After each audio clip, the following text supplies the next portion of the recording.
ॐ सहना भवतु सहनौ भुनक्तु सह वीर्यं करवावहै तेजस्विनावधीतमस्तु मा विद्विषावहै। ॐ शान्ति शान्ति शान्तिः। ॐ पूर्णमदः पूर्णमिदं पूर्णात् पूर्णमुदच्यते पूर्णमादाय पूर्णमेवावशिष्यते। ॐ शान्ति शान्ति शान्तिः। श्रुतिस्मृतिपुराणानाम् आलयं करुणालयं नमामि भगवत्पादं शङ्करं लोकशङ्करं शङ्कराचार्यं केशवं बादरायणं सूत्रभाष्यकृतौ वन्दे भगवन्तौ पुनः पुनः।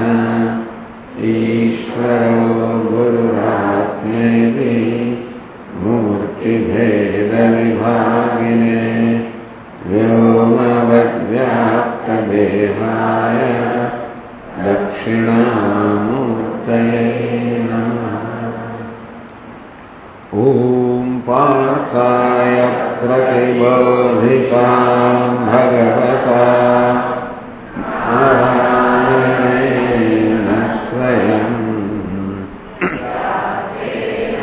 ग्रथितां पुराणमुनिना मध्ये महाभारतम्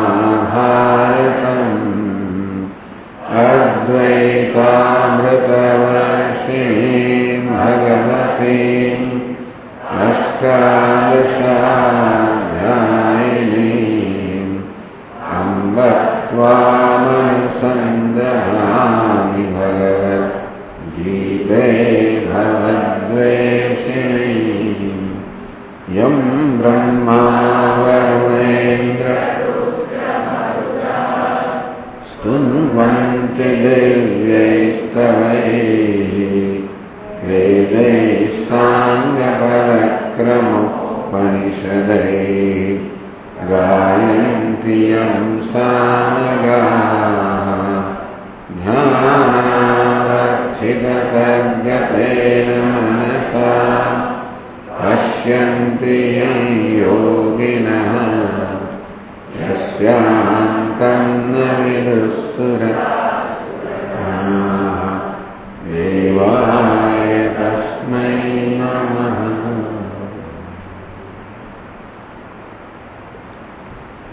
योगः कर्मसु कौशलम। તો કેવી રીતે કુશળ જીવન જીવવું, કેવી રીતે સફળ જીવન જીવવું, કેવી રીતે સુખી જીવન જીવવું એની ચાવી ભગવાન આવે છે યોગ. યોગ એ મનની ભાવના છે, એટીટ્યુડ. યોગ is an attitude of the mind. આપણા મનની ભાવના છે, મનની વૃત્તિ છે, મનની દ્રષ્ટિ છે.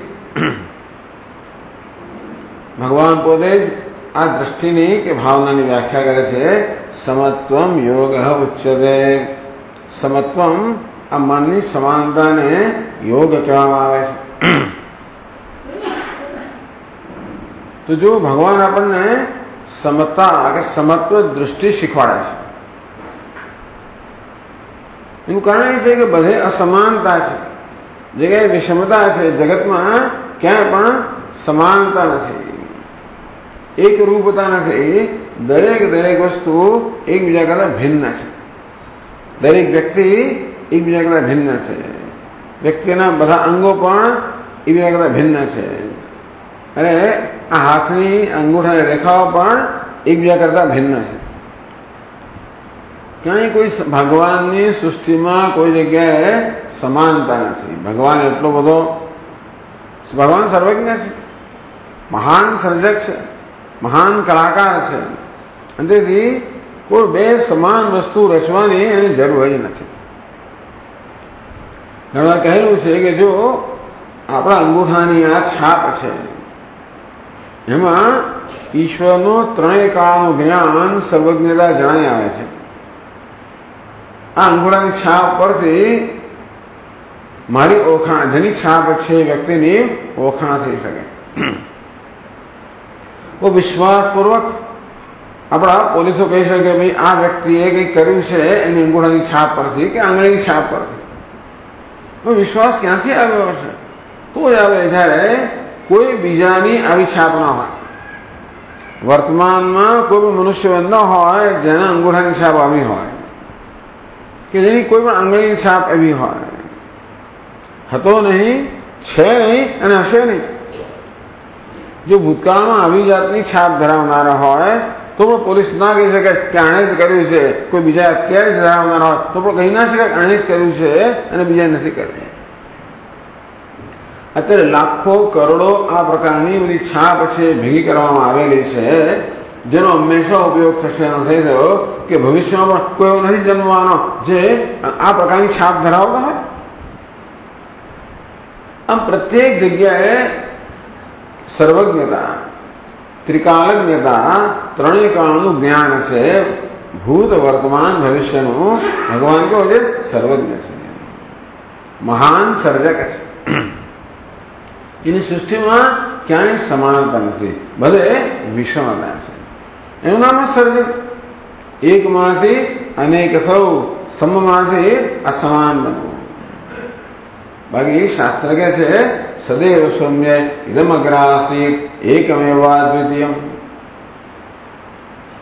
કે હે સૌમ્ય, હે પ્રિયદર્શન, હે શિષ્ય, આ સમગ્ર વૈવિધ્યપૂર્ણ જગત, અસમાન જગત, એના સર્જન પહેલા એક અદ્વિતીય તત્વ હતું. આ એક અનેક બની ગયું. જે અદ્વિતીય હતું, જે સમાન હતું, એ અસમાન બની ગયું. સર્જન, અન્નમ સર્જન. હવે થાય છે શું કે આપણે ભોળવાઈ જઈએ છીએ. આપણે આ સપાટી પર જણાતી અસમાનતાને, વિષમતાને સત્ય માની લઈએ છીએ. અને આપણે માનીએ છીએ કે આ વ્યક્તિ જુદી, પેલી વ્યક્તિ જુદી, વ્યક્તિ અને વ્યક્તિ વચ્ચેનો ભેદ, આ જીવ અને જગત વચ્ચેનો ભેદ, જીવ અને જીવ વચ્ચેનો ભેદ, જીવ અને ઈશ્વર વચ્ચેનો ભેદ, બધા ભેદ આપણે સાચા માની લઈએ છીએ. અને આપણો વ્યવહાર જે છે બધો અસમત્વ પર દર્શાયેલો છે, અસમાનતા પર દર્શાયેલો છે, સમત્વ પર નહીં. હવે આવો ભેદભાવ ધરાવવાને કારણે જો આપણા જીવનમાં કોઈ તકલીફ ન પડતી હોય તો જાણે કે વાંધો નથી.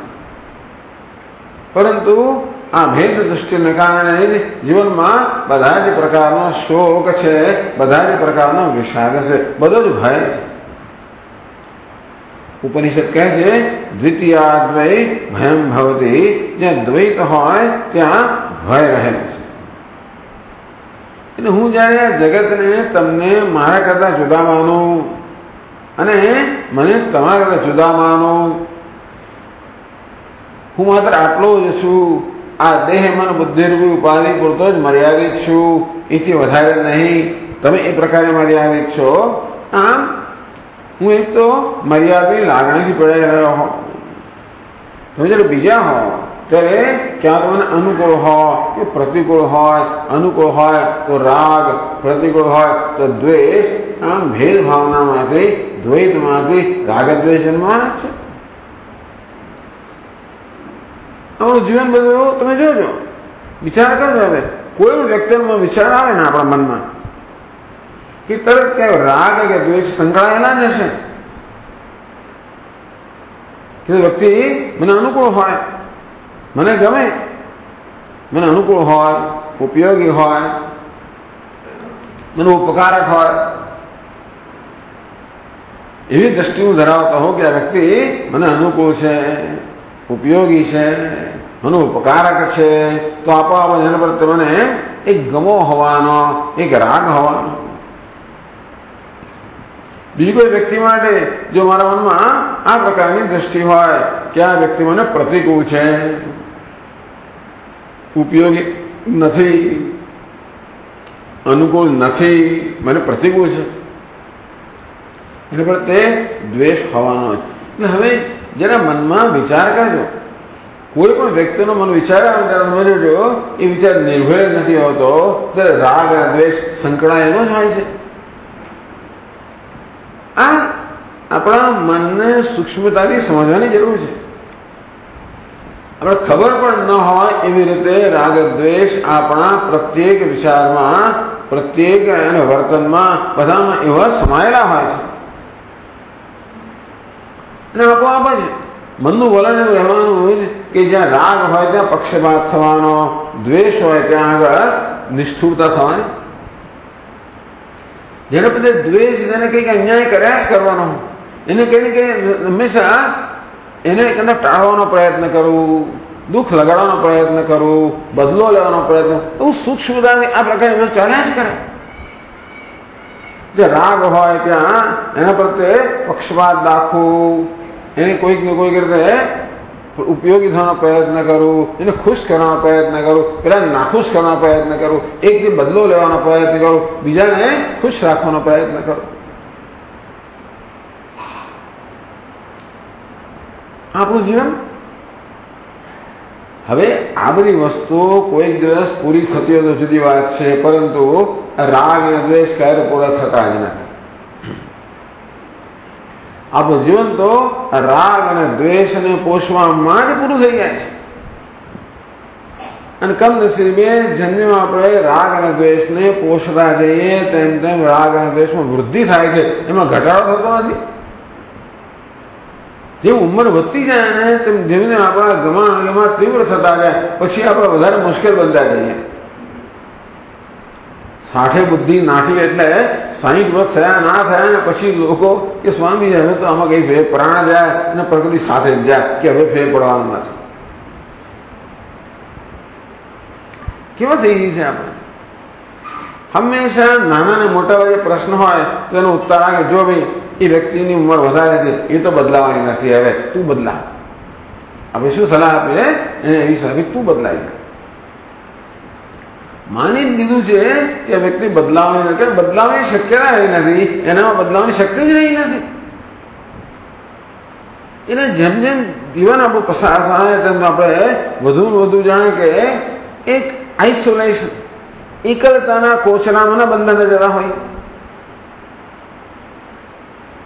સતત આપણે એક પ્રકારની અસલામતીનો ભયનો અનુભવ ના કરતા હોઈએ. આપણો સતત પક્ષ બનાવવાનો પ્રયત્ન અને બીજા સાથે સંઘર્ષ કરવાનો પ્રયત્ન ન થતો હોય. શત્રુ મિત્રે પુત્રે બંધો માકુર યત્ન વિગ્રહ સંધવ. શંકરાચાર્ય મહારાજ કહે શત્રુઓને મિત્ર પુત્ર અને બંધુ એક સાથે વિગ્રહ કરવો, ઝઘડો કરવો, સંધિ કરવી એટલે કે સુલેહ કરવી, આ બધું છોડ. સર્વસ્મિન પશ્યાત્માનમ સર્વત્રોત્સુજ ભેદા જ્ઞાનમ. સર્વસ્મિન પશ્યાત્માન, આ બધામાં આત્માના દર્શન કર. સર્વત્ર ઉત્સુજ ભેદ અજ્ઞાનમ, અજ્ઞાન જન્મેલા આ ભેદનો ત્યાગ કરવો.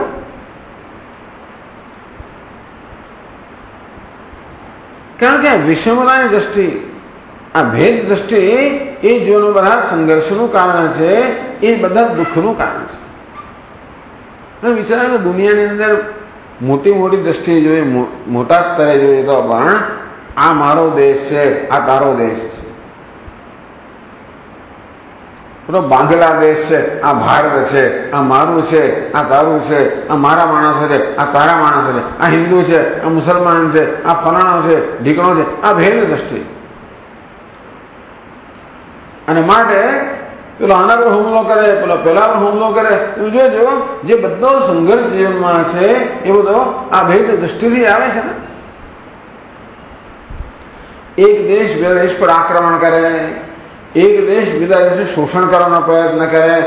આટલા મોટા સ્તરે એક થઈ રહ્યું છે. વ્યક્તિગત રીતે જે માણસો વર્તે છે આખા આખા રાષ્ટ્ર રીતે જ વર્તે છે, દુનિયા રીતે વર્તે છે. અને ભેદ દ્રષ્ટિને અમારો આ ધર્મ છે એ ચડિયાતો છે, તમારો ધર્મ ઉતરતો છે, નકામો છે, તમે લોકો જીવવા યોગ્ય નથી, તમારા લોકો તમે તો હોવા જ ના જોઈએ, અમે જ હોવા જોઈએ, અમારો ધર્મ જ હોવો જોઈએ, તમે બદલાઈ જાઓ, તમારો પરિવર્તન લાવી દો, તમે વટલાઈ જાઓ. કેવા આગ્રહ, કેવો અત્યાચાર, કેવો જુલમ થાય છે દુનિયામાં. હું જુદો અને તમે જુદા. ક્યારે હું ચડિયાતો અને તું ઉતરતો, કે હું ઉતરતો અને તું ચડિયાતો, એવું જ હોવાનું. ત્યાં જુદાઈ હોય તો ચડિયાતો ઉતરતા પણ હોવાનું જ. જુદાઈ હોય તો હંમેશા તુલના થવાની જ, કમ્પેરિઝન, તુલના થવાની. તુલનાની જે કે મારી રીત હોય કે તમારી ઊંચાઈ વધારે ને તારી ઊંચાઈ ઓછી.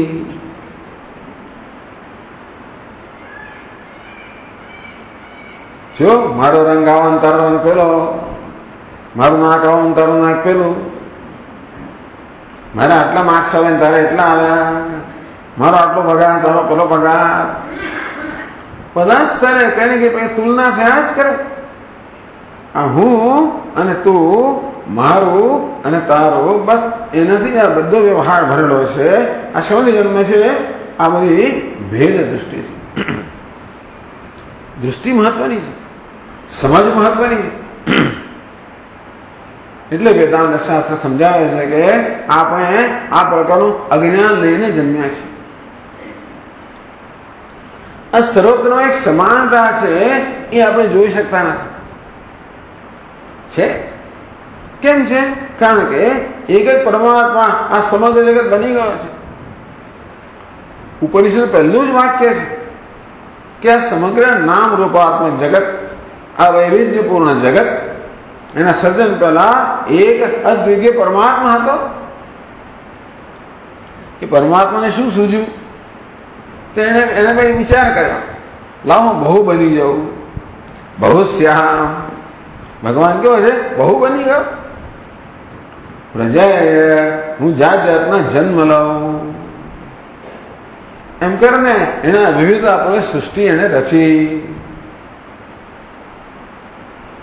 પંચમહાભૂત તે પરબ્રહ્મથી નીપન્યા, અણુ અણુ રહ્યા વળગી. ભગવાને પંચમહાભૂતમાંથી આ બધું સર્જન કર્યું. શોખને કહે ભગવાનને. શિવ થકી જીવ થયો એ જ આ છે. અને પછી એના બધામાં પ્રવેશ કરે છે. જે શિવ હતો એ જાણે જીવ બની ગયો.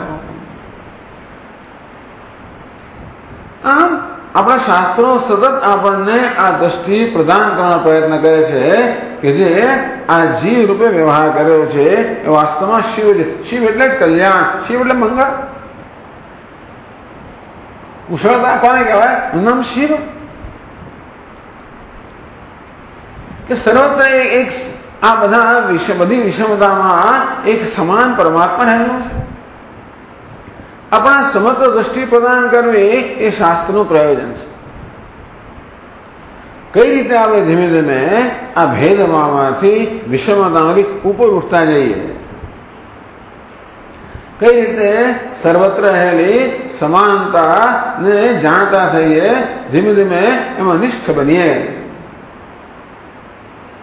અને એ રીતે જીવનનું કલ્યાણ કરીએ. સમત્વમ યોગ ઉચ્યતે. યોગ કર્મ સુકૌશલમ. આ જીવનમાં કર્મમાં જીવનમાં કુશળતા કોને કહેવાય? યોગને કહેવાય. યોગ કોને કહેવાય? સમત્વમ યોગ ઉચ્યતે. સમત્વ છે એનું નામ યોગ. મૂળભૂત સમત્વ કયું? બસ આ સર્વમાં એક જ શિવ રહેલા છે. ભગવદ ગીતા ભગવાન કે સમમ સર્વેષુ ભૂતેષુ તિષ્ઠંતમ પરમેશ્વરમ. સર્વેષુ ભૂતેષુ સમમ તિષ્ઠંતમ પરમેશ્વરમ યઃ પશ્યતિ. સર્વેષુ ભૂતેષુ, આ બધા જ ભૂતોમાં, બધા જ નામ રૂપમાં.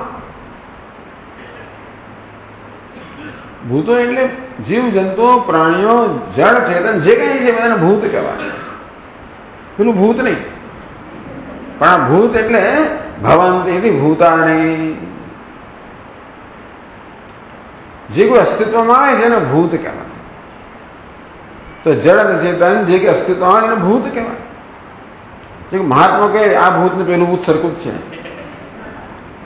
પેલું ભૂત ખરું ને એ નથી જ દેખાય છે, કે મારે પણ નથી જ દેખાય છે. તો જરા ઊંચી વાત થઈ આપણે માટે. પણ સાદી સીધી વાત કરીએ તો સર્વેશુ ભૂતેશુ, બે આ ભૂતો છે, આ નામ રૂપાત્મક જગત છે નાની, બધે વિષમતા દેખાય જ છે. આપણી આંખોને કે ઇન્દ્રિયો શું દેખાય છે? અનેકતા દેખાય છે, અસમાનતા દેખાય છે, વિષમતા દેખાય છે.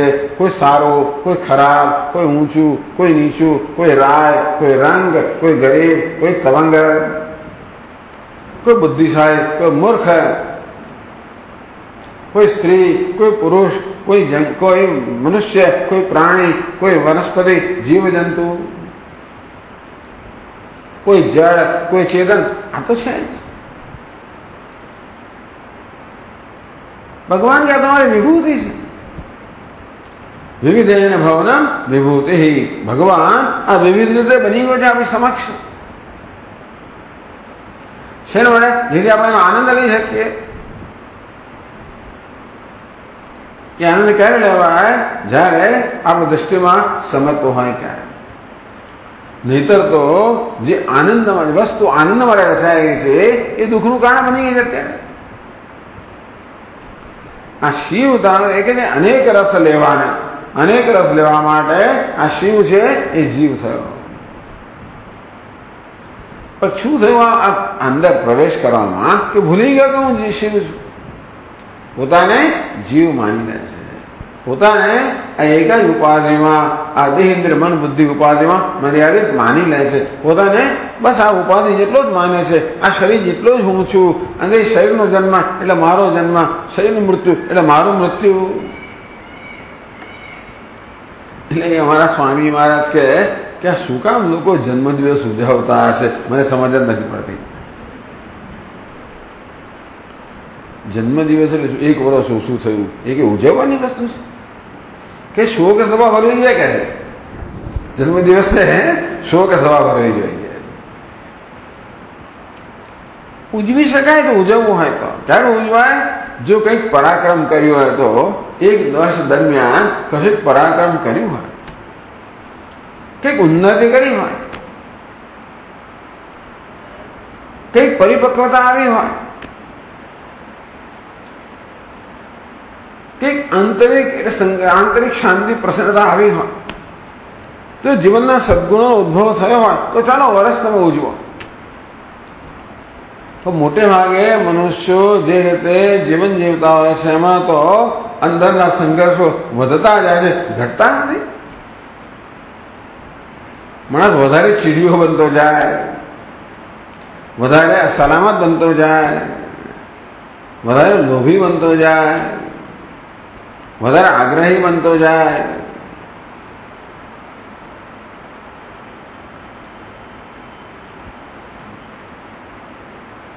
તો એક જ શિવ આવી રજાને કે જીવ બનીને બિચારો પીડાઈ રહ્યો છે.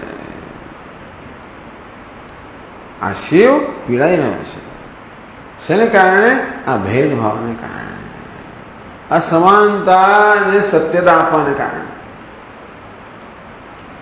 અસમાનતા નથી મળે નથી કહેતા, અનેકતા નથી એમ નથી કહેતા, પરંતુ એ બધી અનેકતાના ગર્ભમાં એકતા રહેલી છે. ભલે અનેક બધા માટેના પાત્ર હોય,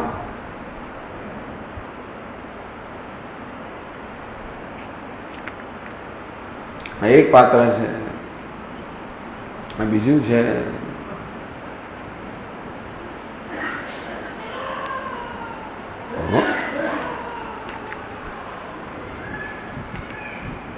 ત્રીજું પંચકોશ છે.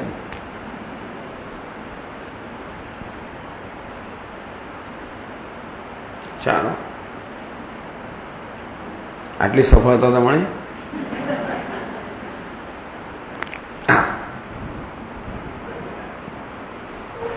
આ બધી વિવિધતા છે જ. ઓહ વાહ,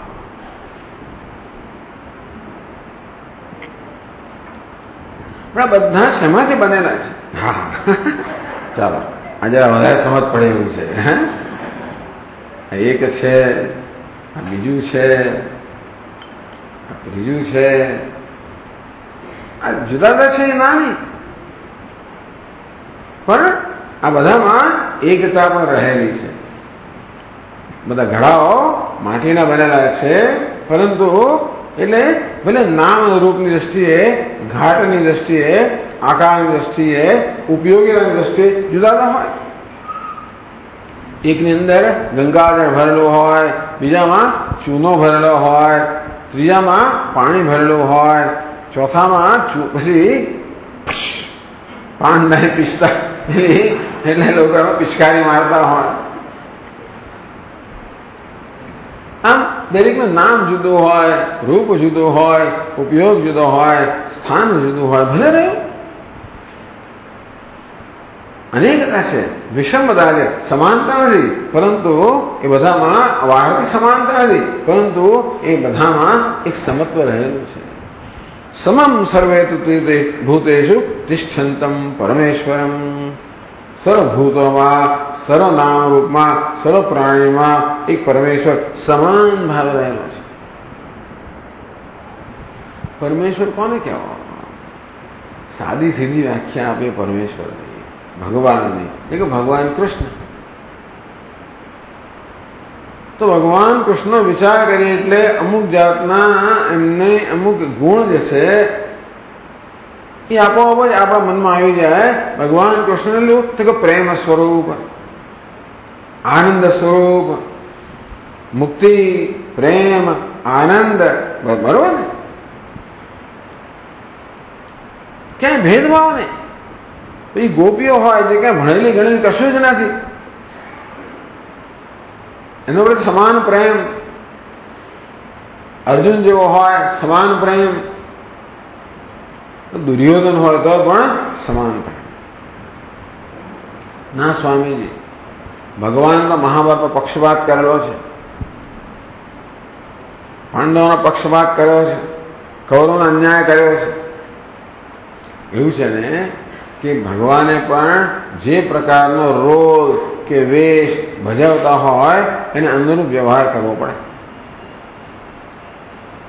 એટલે એ ધર્મના પક્ષે હતા માટે એટલે ભગવાને કહેલું છે પરિત્રાણાય સાધુના વિનાશાય દુષ્કૃતામ ધર્મ સંસ્થાપનાર્થાય.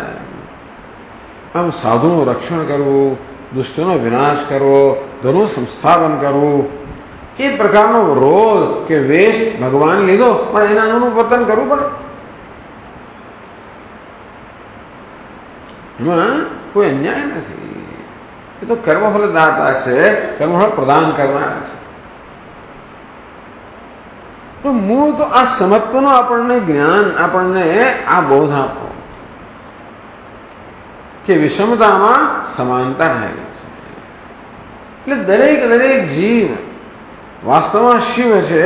શિવ પવિત્ર છે, નિર્મળ છે, અસંગ છે, આનંદ સ્વરૂપ છે, પ્રેમ સ્વરૂપ છે, દૈવી દરેક દેવ છે, અર્થાત બધા જ પ્રકારની દૈવી સંપત્તિ ધરાવનાર છે. દરેક જીવ એમના ઈશ્વર. ચાલો બહુ સચ્ચિદાનંદ એવી વાતો ન કરી આવે તો પણ દરેક જીવ માટે આટલું કહી શકાય કે મૂળભૂત દરેક જીવ જે છે એ અંતરમાં પ્રેમ સ્વરૂપ છે. ભલે બહારથી નિષ્ઠુર કે ક્રૂર જણાતો માણસ પણ અંદરથી તો એટલો જ કોમળ છે. એની કોમળતા કહો, એનો પ્રેમ કહો, એટલો અંદર બધો છુપાઈ ગયો છે કે સામાન્ય સંજોગોમાં એ બહાર જણાતો નથી, પણ છે તો ખરો. ગમે તો નિષ્ઠુર માણસ હોય તો પણ એનું પોતાનું બાળક એની સમક્ષ આવે તો આપોઆપ પ્રેમ ઉભરાઈ આવતો હોય છે. ગમે તેવો કઠોર માણસ હોય, કેટલાય માણસો એવા હોય છે ને કે એની પાસે કોઈ જઈ ના શકે. મોટો સાહેબ હોય, હંમેશા પોતાનો હંમેશા દમામદાર હોય અને બધાને ભય પમાડતો હોય, બધાને નિયંત્રિત કરતો હોય, એની પાસે જવાની હિંમત પણ ના કરે. એને બાળકો જ ના જાય એની પાસે. પણ આપણને લાગે આ માણસ કેવો કેવો લુખ્ખો છે, કોઈ લાગણી જેનામાં નથી એવું લાગે આપણને. પરંતુ એ જ વ્યક્તિનું નાનકડો પેલો કયું છે પૌત્ર, આટલું નાનું 1.5 વર્ષનો કે 2 વર્ષનો પૌત્ર, એ જયારે એની સમક્ષ આવે તો એની જે કોમળતા બહાર આવતી હોય છે. આમ તો એક વિડીયો લેવા જેવો છે કે દાદાઓ જે છે એ પોતાના પૌત્ર સાથે કે વ્યવહાર કરે છે. આટલું હોય આ રવજો વિચાર કરો, આપણે કલ્પના જ ના આવે કે આવું માણસ આવું વર્તી શકે. જરાક પેલો થોડો મોટો થાય એટલે દાદાની મૂછ ખેંચે, એના ખભા પર ચડી જાય, કોઈની હિંમત નથી પાસે જવાની. પણ આ તો પાસે ના ગયા, તો અંદર ઘૂસી જ ગયું.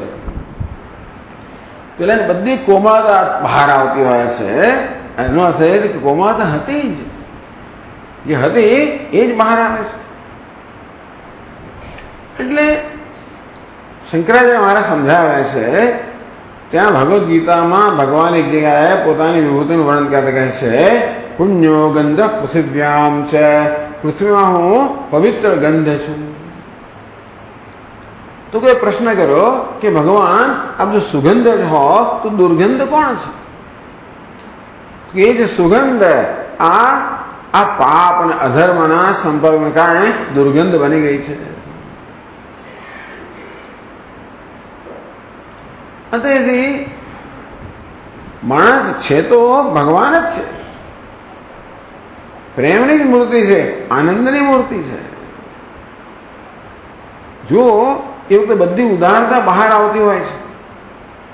બધું પેલા બાળકને કરવા દે, જે કરવું હોય એ કરવા દે, એનામાં બધી ઉદારતા બહાર આવી. એ ક્યાંથી આવી? અંદર છે જ.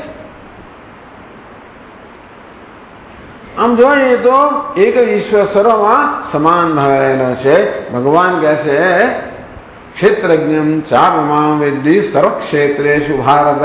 હે ભારત, સર્વ ક્ષેત્રમાં સર્વનામ રૂપમાં હું જ આત્મરૂપ રહેલો છું. સમમ સર્વેષુ ભૂતેષુ તિષ્ઠંતમ પરમેશ્વરમ. આ પરમેશ્વર કહો, શિવ કહો, કૃષ્ણ કહો, રામ કહો, જે કહો તે સર્વત્ર સમાન ભાવે રહેલો છે. સમૂહમ સર્વભૂતેષુ નમે દ્વેષ્યોસ્ય ન પ્રિય. ભગવાન કે મને ક્યાંય પણ દ્વેષ નથી, ક્યાંય પક્ષપાત નથી. કોઈ શૈતાન હોય કે પછી કોઈ સંત હોય, બંને હું સમાન ભાવે રહેલો છું. ભગવાન ક્યાંય પણ અન્યાય પક્ષપાત નથી કરતા. કીડી હોય એમાં ભગવાન પૂર્ણ રૂપે રહેલો છે, હાથીમાં પૂર્ણ રૂપે રહેલો છે, સર્વત્ર પૂર્ણ રૂપે રહેલો છે. નથી થયો કે દરેકમાં એ પૂર્ણ બનવાની ક્ષમતા છે, પોસિબિલિટી છે, સંભાવના છે. તો કેવી રીતે જીવનમાં આપણી પૂર્ણતાનો આવિર્ભાવ કરવો, કેમ જીવન જીવવું, એને કુશળતા કોને કહેવી, કેમ જીવન જીવવું, જેથી દરેક કર્મ આપણા રહેલી પેલી પૂર્ણતા છે, આપણો રહેલો જે ઈશ્વર છે, આપણો રહેલો જે પ્રેમ છે, આનંદ છે, દૈવી સંપત્તિ છે, બધાનો આવિર્ભાવ કરવાનું નિમિત્ત બની જાય. કર્મ કઈ મહત્વનું નથી, વ્યવહાર મહત્વનો નથી. કેટલું મોટું કામ કર્યું, કેટલું નાનું કામ કર્યું મહત્વનું નથી. શું મહત્વનું છે? કઈ દ્રષ્ટિ છે, કઈ મનોવૃત્તિ છે, કઈ ભાવના છે, કઈ એટીટ્યુડ છે. આપણે શું બદલવાનું છે? માત્ર એટીટ્યુડ બદલવાનું છે. આપણે માત્ર પેલી ભાવના કે વલણ કે મનોવૃત્તિ જ બદલવાની છે, બીજું કઈ બદલવાનું નથી. સમત્વમ યોગ ઉચ્યતે. ભગવાન કે કેવી એટીટ્યુડ હોવી જોઈએ, કેવી દ્રષ્ટિ હોવી જોઈએ, કેવી ભાવના, સમત્વની ભાવના હોવી જોઈએ. એ સમત્વનું દર્શન કરવું એ આપણું જીવનનો ધ્યેય છે. તો આ પ્રકારે સમત્વના દર્શનમાં નિષ્ઠ છે, એ સફળ પુરુષ છે. એને જીવનનું ધ્યેય સિદ્ધ કર્યું છે. યહ પશ્યતિ સહ પશ્યતિ. આજે દર્શન કરે, આજે જુએ છે. ભલે આંખો વડે આપણને અનેકતા દેખાય છે, તો બુદ્ધિમાં શું દેખાય છે? એકતા દેખાય. ઘણી વાર દૃષ્ટાંત આપીએ છે. આ હોલની અંદર ધારો કે 1000 2000 નાના મોટા અરીસાઓ બધા જડવામાં આવ્યા હોય. કેટલાક અંતરગોળ હોય, બહિર્ગોળ હોય. અંતરગોળ અરીસાની સમક્ષ ઉભો રહો તો આવા મોટો દેખાવ, બહિર્ગોળમાં ઉભો રહો તો ઊંચો તાળ જેવો દેખાવ. તમે જોયું છે ને બાળ વાટિકામાં? જાત જાતના અરીસાઓ ધારે કે આખા હોલની અંદર બધા ગોઠવવામાં આવે અને હું અંદર પ્રવેશ કરું. ધારો કે 2000 અરીસા અહીંયા આવ્યા છે, તો હું એક અંદર પ્રવેશ કરું તો કેટલા સ્વામી ઉત્પન્ન થયા? એકમાંથી અનેક કેટલા થયા? 2000 થઈ ગયા. પણ તમારે સ્વામીને ચા પીવડાવી હોય તો ચાના કેટલા કપ જોઈશે? 2001 કપ જોઈશે? નહીં, એક જ. એક સ્વામી ચા પીએ, બાકી બધા પેલા ચા પીએ. દરેક જુદા દેખાય છે, દરેક જુદા. કારણ કે જેવો અરીસો તે ઉપરથી એમ કોઈ અરીસો છે બહુ જાડો પહોળો દેખાડે, કોઈ ઊંચો તાળ દેખાડે, કોઈ જાત જાતની વક્રતાઓ દેખાડે. આ જોઈને હસવું આવે આપણને. હસવું કેમ આવે છે? મને ખબર છે કે મિથ્યા છે, બાકી કશું હસવું ના આવે.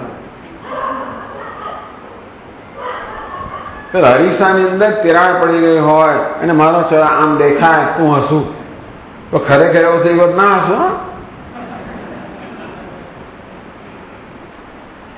મિથ્યાને જોઈને આપણને હસવું આવે, સત્યને જોઈને ના આવે. અનેક દેખાય છે કે નથી દેખાતા? બધા સમાન દેખાય છે. બસ સ્વામી પણ અસમાન દેખાય છે, છતાં બધામાં એક સમાન સ્વામી રહેલો છે. આ બહારની બધી વિવિધતા છે એ તો માત્ર શું છે? માત્ર વેશ જ છે. અનેક વેશ ધારણ કરીને એક જ પરમાત્મા આવી સમક્ષ પ્રગટ થયો છે. શિવ થકી જીવ થયો. સમમ સર્વેષુ ભૂતેષુ તિષ્ઠંતમ પરમેશ્વરમ વિનશ્યત્સુ અવિનશ્યંતમ. આ બધા વિનાશી છે. નામ રૂપ એમાં અવિનાશી પરમાત્મા, અનેકમાં એક પરમાત્મા, આ સમાનમાં સમ પરમાત્મા. એવો પશ્યતિ, એના દર્શન જે કરે છે ક્યાં કરવાના? બુદ્ધિમાં. મારી આંખોને તો 2000 જુદા સ્વામી દેખાય છે, બુદ્ધિમાં કેટલા દર્શન કરું છું? આંખોમાં અનેક દેખાય છે, બુદ્ધિમાં કેટલા દેખાય છે? એક. આ બધા કોણ છે? અરીસાઓ છે. એ દરેક અરીસામાં એક જ પરમાત્મા પ્રતિબિંબિત થયેલો છે. મને કોણ દેખાય છે? આ બધા સ્વામી જ દેખાય છે. તો હું શું માનું છું? આ તો મારા બધા જુદા છે. જેમ પેલા કૂતરાને થયું ને, એક રાજા હતો. એ રાજા પાસે એક એનો બહુ જ પ્રિય કૂતરો હતો. રાજા શોખીન હતો. રાજાએ મોટો હોલ સરસ બંધાવેલો, મોટો ખંડ બંધાવેલો, અનેક પ્રકારના અરીસાઓમાં જડાયેલા. બધા સીધા માથા ચૂકા અરીસા નહીં, સીધા છે, ઉપર નીચે.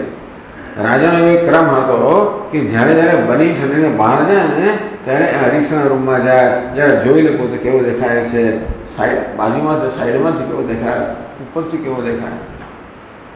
રાજાની સવારી થતી હોય તો લોકો ઉપરથી પણ જોઈએ, નીચેથી પણ જોઈએ, બાજુમાંથી પણ જોઈએ, એટલે બધા એંગલથી બરો સારો દેખાવ છે.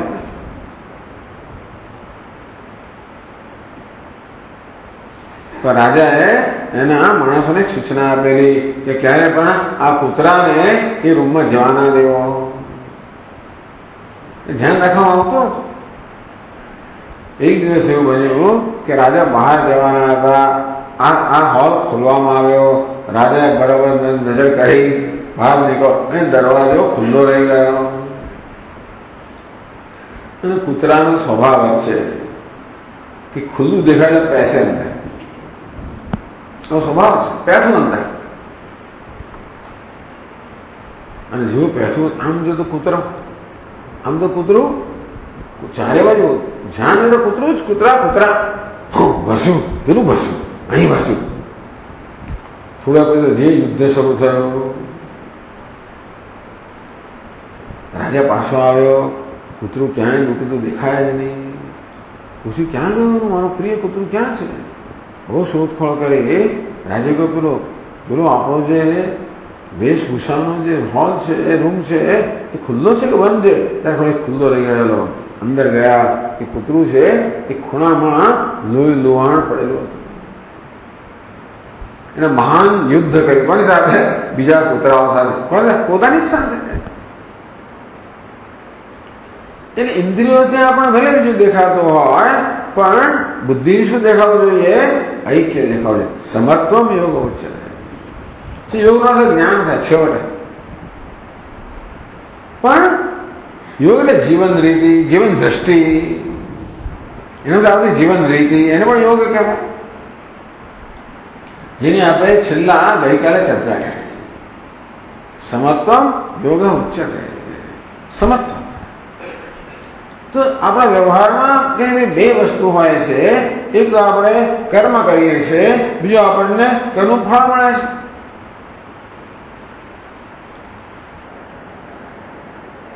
કુશળ મનુષ્ય કેવું છે? સમત્વ, સમ્યક દ્રષ્ટિ ધરાવનારો છે. સમ્યક દ્રષ્ટિ એટલે યથાર્થ દ્રષ્ટિ, જેવું છે તેવું જોનારો છે. ભગવાન એમ નથી કહેતા કે જે નથી એની કલ્પના કરો, જે છે એને જ જુઓ. યહ પશ્યતિ સહ પશ્યતિ. જે અસમાનતામાં રહેલી સમાનતાના દર્શન કરે છે, અનેક રહેલા એકના દર્શન કરે છે, જે બધા નશ્વર રહેલા શાશ્વતના દર્શન કરે છે, એ જ સાચી દૃષ્ટિ ધરાવે છે. તો એ દ્રષ્ટિ ક્યારે પ્રાપ્ત થાય? આપણે આપણા વર્તનની અંદર જીવનમાં આ સમત્વ લાવ્યા હોય. તો ગઈકાલ પર ચર્ચા કરી કે સમત્વ બે સ્તરે હોય. એક તો કર્મના સ્તરે, બીજું કર્મના ફળના સ્તરે. આપણું જીવન એટલે શું? આપણે કર્મ કરીએ અને કર્મફળ પ્રાપ્ત થાય, કર્મ કરીએ કર્મફળ પ્રાપ્ત થાય, બસ આ જીવન છે ને. આપણને દુનિયા પાસેથી ઉદ્દીપનો પ્રાપ્ત થાય અને આપણે પ્રતિભાવ દર્શાવીએ.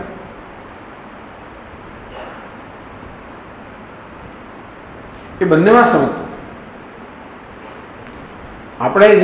આપણને જે પ્રાપ્ત થતું હોય એમાં સમત્વ, અને આપણે જે પ્રતિભાવ દર્શાવવાનું સમત્વ. જે આપણે રિસ્પોન્સ આપીએ, જે પ્રતિભાવ દર્શાવીએ એને કર્મ કહેવાય. કર્મમાં સમત્વ. કર્મમાં સમત્વ એટલે સમત્વ દૃષ્ટિ. કર્મમાં સમત્વ દૃષ્ટિ એ સમજાવે છે ભગવાન. યતઃ પ્રવૃત્તિર્ભૂતાનાં યેન સર્વમિદં તતં સ્વકર્મણા તમભ્યર્ચ્ય સિદ્ધિમ વિંદતિ માનવઃ. જો ભાઈ જે કે નાનું મોટું કર્મ કરો, એ કર્મને ઈશ્વરની આરાધના બનાવી દો. આપણે એને સરળ રીતે કહ્યું, જે કે કર્મ કરો એને આત્મસમર્પણની ભાવનાથી કરો, ઈશ્વરને સમર્પણની ભાવનાથી કરો. એની ચર્ચા કરી આપણે કે એક આત્માનું ગૌરવ કરો, પોતાનું ગૌરવ કરો. ઘમંડ નહીં, ગૌરવ. હું જે કાંઈ છું એ બરોબર છું. ભગવાને મને રચેલો છે કે રચેલી છે? મને આ દેહ, મન, બુદ્ધિ રૂપી આ ઉપાધિ આપેલી છે. એમાં કેટલીક ઘણી મર્યાદાઓ પણ છે અને ઘણી વિશેષતાઓ પણ છે. આમ દરેક વ્યક્તિને ભગવાને કોઈને કોઈ વિશેષતા આપીને મોકલ્યા છે, અને દરેક કઈ વિશેષતા ધરાવે છે? કશુંક. કોઈકની બોલવાની છટા સારી હોય, કોઈકને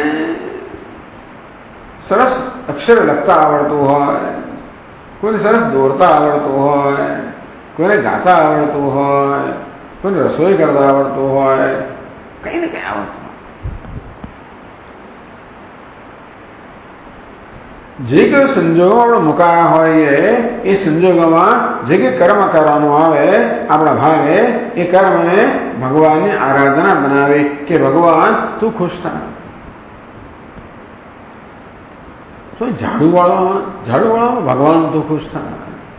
જેમ શબરી ઝાડુ વાળતી હશે શાના માટે ભગવાન આપણે ચાલવાના છે અને એમના પગમાં કે કાંટો કાંકરો ન આવવો જોઈએ, તેમ હું જે અહીંયા આગળ સફાઈ કરું છું, જે કોઈ એના પર ચાલશે એને સુવિધા રહે, એ મહિલા ભગવાન જે છે એને અર્પણ કરું છું. ભગવાનને ક્યાંય શોધવા જવાની જરૂર નથી, આપણે સમક્ષ છે જ ભગવાન.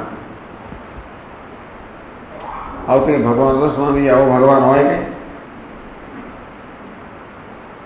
અમારી માં જો, મારો બાપ જો, મારી સાસુ જો, મારી વહુ જો, મારો પતિ જો, મારી પત્ની જો, આવું તો હતું હશે? પણ ભગવાન આ રીતે આપણે કસોટી કરતા હોય છે. હંમેશા અનુકૂળ થઈ ના આવે ને તો આપણે બગડી જઈએ.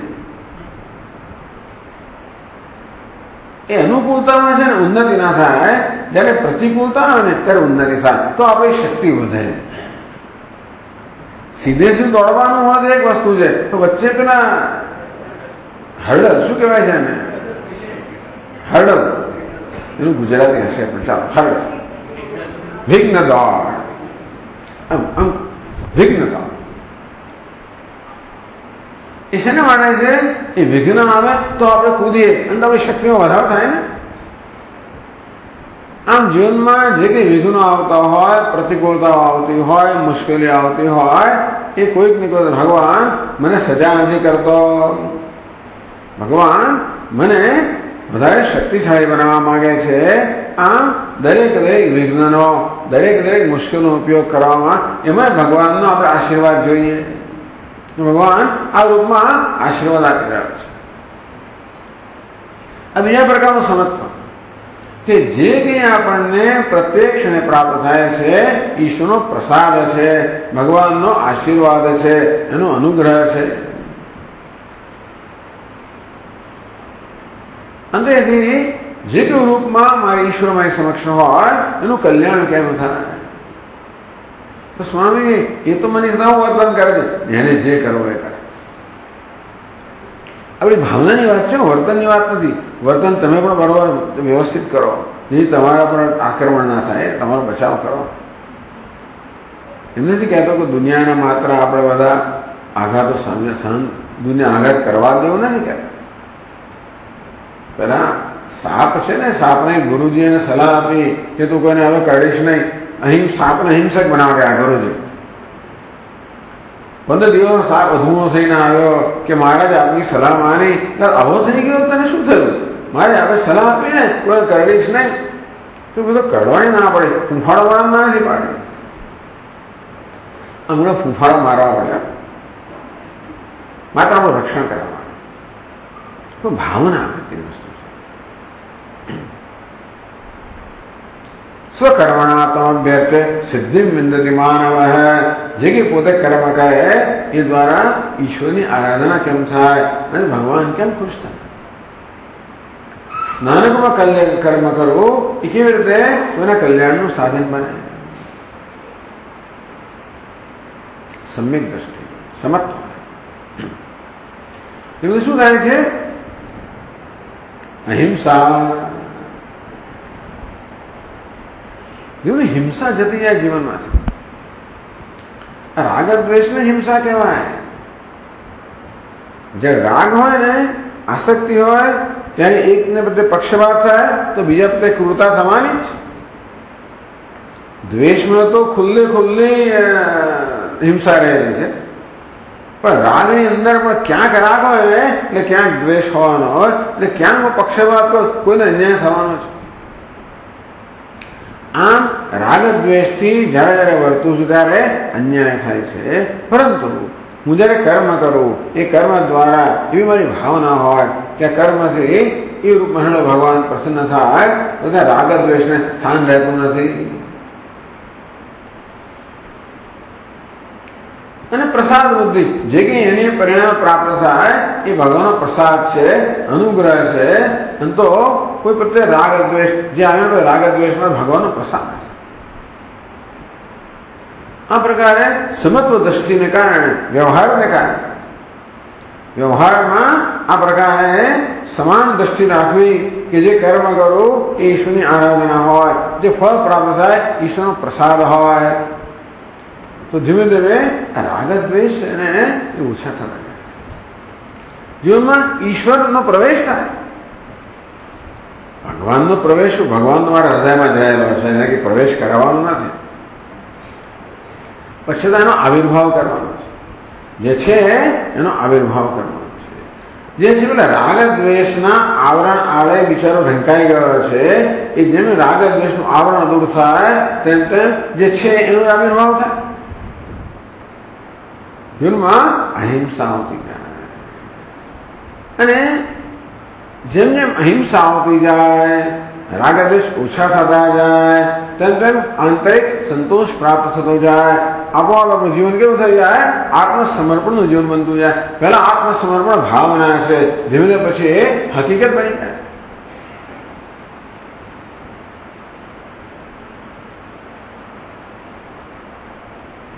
તો ચર્ચા કરી કે સમત્વ ક્યાં છે?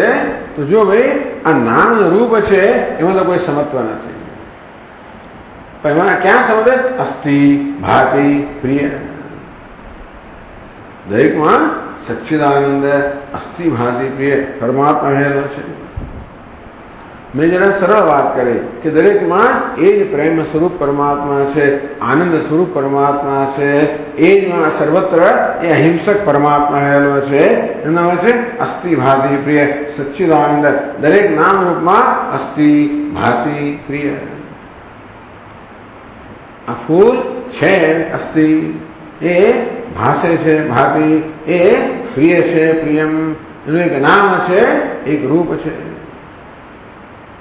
આ ઘડો હોય એ પણ છે, ભાસે છે, પ્રિય છે, એનું પણ એક નામ છે, એક રૂપ છે.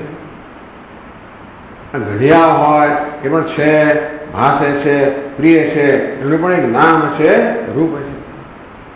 બધા નામ રૂપમાં પણ સમન્વય રહેલું છે. અસ્થિ, ભાતિ, પ્રિય, સચ્ચિદાનંદ. આનંદ એટલે જ પ્રેમ. એ જ આનંદ સ્વરૂપ પરમાત્મા, પ્રેમ સ્વરૂપ પરમાત્મા, પૂર્ણ પરમાત્મા સર્વત્ર દરેક નામ રૂપમાં. એ ભગવાન ક્યાં છે? બધા નામ રૂપમાં ઈશ્વર ક્યાં છે? એ અસ્થિ, ભાતિ, પ્રિય ક્યાં છે? એ ત્યાં નથી. ક્યાં છે? અહીં છે. મારું સ્વરૂપ છે.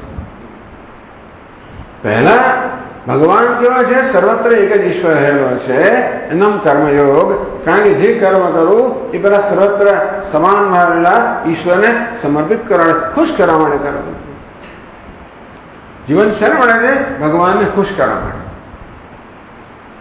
તો એ ભગવાનને ખુશ કરવાની જરૂર છે. ભગવાન તો ખુશ જ છે ને. ભગવાન તો ખુશ ખરો, મારે પણ ખુશ થવાનું છે. ભગવાન તો બધામાં ખુશ હોય, પણ એની ખુશીનો મને અનુભવ થવો જોઈએ. વરસાદ વરસે ને એ તો બધા માટે સમાન જ હોય. હું છત્રી લઈને ફરતો તો મને વરસાદનો આનંદ ના મળે.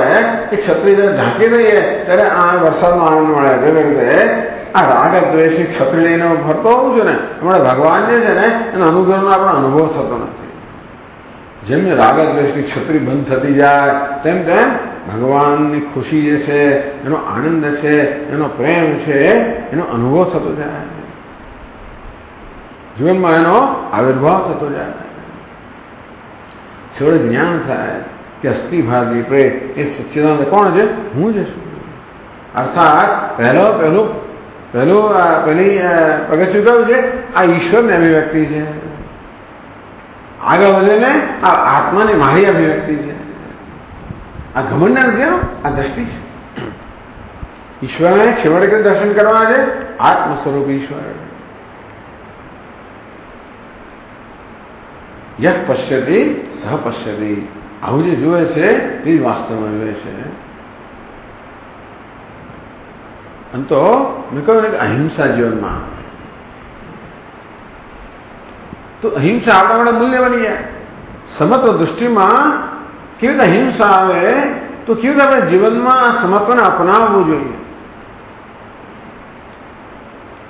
તો ભગવાન કહે છે આપણને ભગવદ્ ગીતામાં, આત્મૌપમ્યેન સર્વત્ર સમમ પશ્યતિ યોજન. આત્મૌપમ્ય,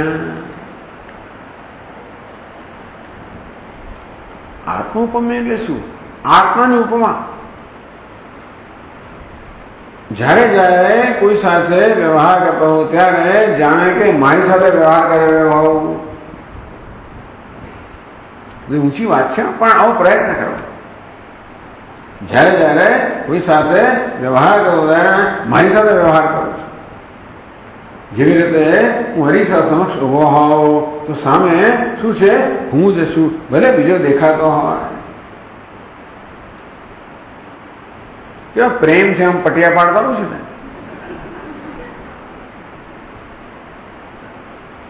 વ્યવહાર પેલા પ્રતિબિંબ સમક્ષ કરું છું, પણ જાણે હું જો એ પ્રકાર વ્યવહાર કરું છું.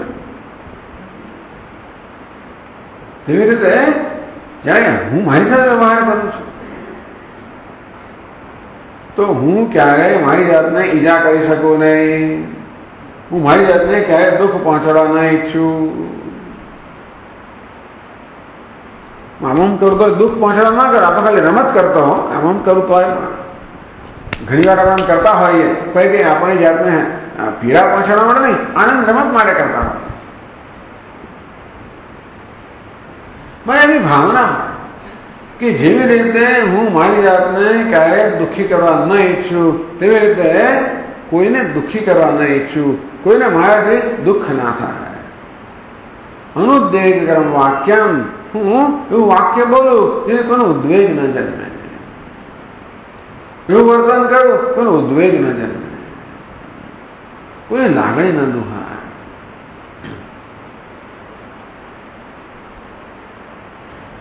તો એક વસ્તુ થઈ કે હું ક્યારે મારી જાતને દુઃખ ન પહોંચાડવા ઈચ્છું. બીજી વસ્તુ કેવી છે?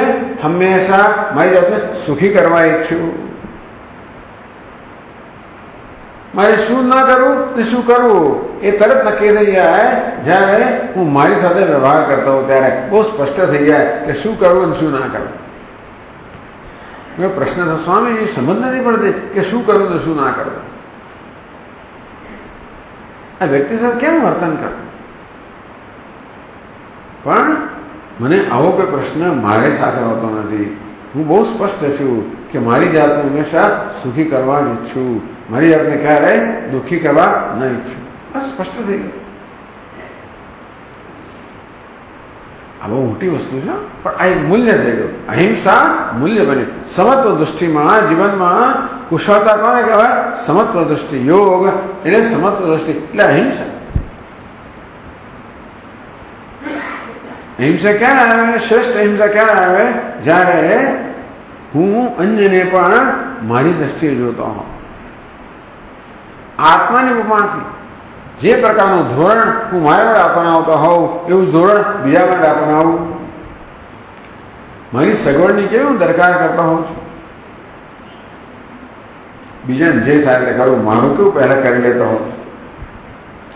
બસ આવે એટલે કેવો મારો રૂમાલ મૂકી દઉં. મને સારામાં સારી સીટ મળી જવી જોઈએ, મને આમ થઈ જવું જોઈએ. આપણે કેવા હંમેશા એ વિષયમાં કેવો સજાગ હોઈએ છીએ.